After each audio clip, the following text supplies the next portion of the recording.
Walang tapusan. Bit-bit kaldero. Pipiknik kami guys. Picnic. Walang mga amo. Buhay mo.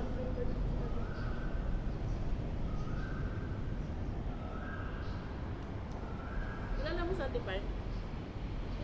Diyan sa building mo ba? Pupupod na siya. Sabi nga niya.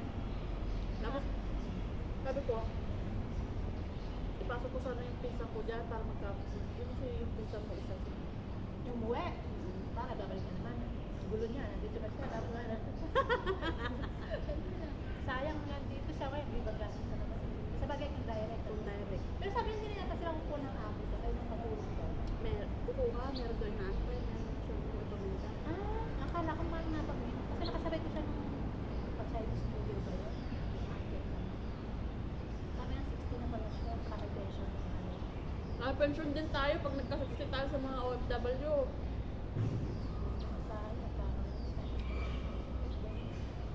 Nagulat ko pa yung SS ka. Nagulat gusto ko ituloy yung SS ko. Maraming nulog doon. Ako rin. 11 years. Ituloy natin. Punta ako sa Lunes mo kung paano mag-party. Wala ka doon. Mayroon nga eh. Ano naman yun? May discount radio para laptop. Kahit na meron, at least nababawas naman, di ba? Nabayaran mo natin. Hmm. Ito lang ang babayaran. Kano ba? Kala ko naman. Hindi, ayoko na. Ayoko na. Ano, te? Sakto lang pala dalawang tao. Dami pa ng gulay. Basta ano po. Meron ka ba sa bahay? Oo, meron ako. Ako sa bahay. Dito pala yung dito. Dito, tanggalin mo ano. Hindi, wag na. Hindi malinis naman. Hindi, yung kanan. Kaya nga, huwag mo huwag ng panis. Kanin naman yun. Yung bit-bit namin ng kaldero. Nagluto siya ng takbit guys sa kopiritong isda. O, di ba? Sabi ko, part ng buhay nila.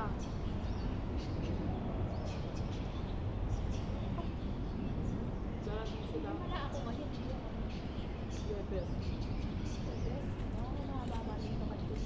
Bebes ng gabi. Ano binili sa'yo? Walang binilin. Tinawanan na ako na amo ko. Sabi niya, Lynn, wala kang internet. Hehehe. Don't worry.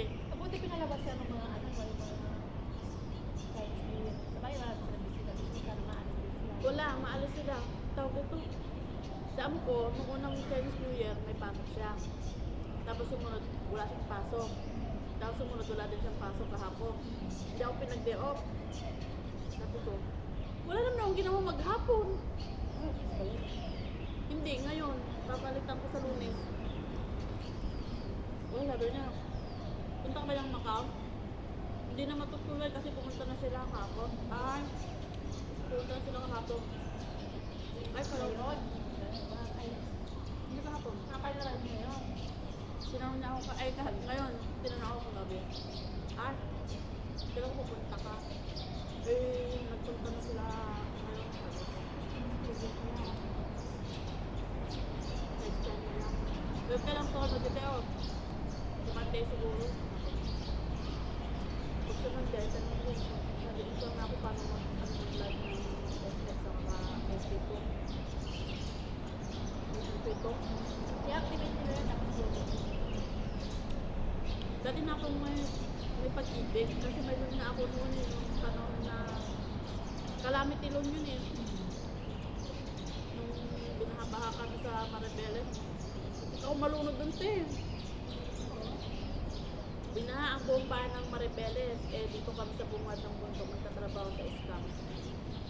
Wala mo sabi, wala na kayo bayan, uwi na, nagsuuwi naman kami. Wala, pag sa lubong namin, andyan na yung Romanalgas ang tubig. Oh, ano, yung maitim na tubig yung putik, tapos makikita mo yung mga, Ano yun?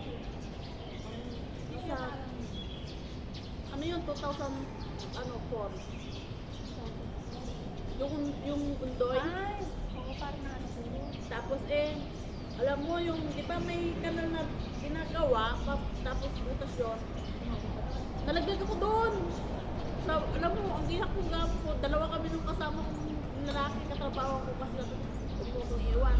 Nalaglag ako doon, alam mo, kung walang harang na bakal doon, diretso ako sa sa dagat. Hindi, dagat. Kaya nga napasok pa lang sa loob na ano. Wala namang wala naman sa ilalim niya. Kundi parang ginagawa pa lang na butas yun.